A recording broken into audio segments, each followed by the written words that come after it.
اشتباك في الفضاء.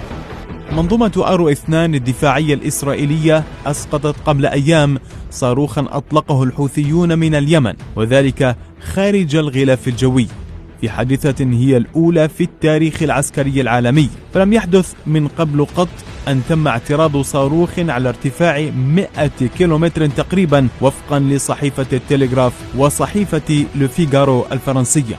أرو 2 هو نظام دفاعي جوي كانت إسرائيل قد بدأت في تطويره قبل 3 عقود عقب حرب الخليج عام 1991، عندما سقطت الصواريخ العراقية على إسرائيل وأخفقت منظومة باتريوت الأمريكية في اعتراضها. وهذه المنظومة قادرة على استهداف الصاروخ البالستي حتى في حال تفككه إلى عدة رؤوس حربية.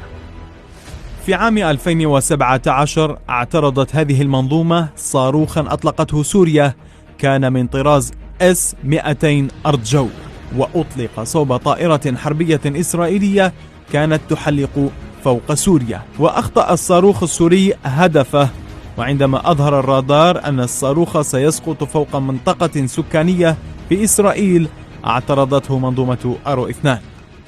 ووفق صحيفة كالكلست الاقتصادية الإسرائيلية، فإن تكلفة نفقات الدفاع التي تدفعها إسرائيل منذ 7 أكتوبر تصل إلى نحو مليار شيكل يوميا. وقالت الصحيفة إن تقدير التكاليف يستند إلى احتمال استمرار الحرب من 8 إلى 12 شهرا، مع اقتصار الأمر على غزة دون مشاركة كاملة لحزب الله اللبناني أو إيران أو الحوثيين باليمن.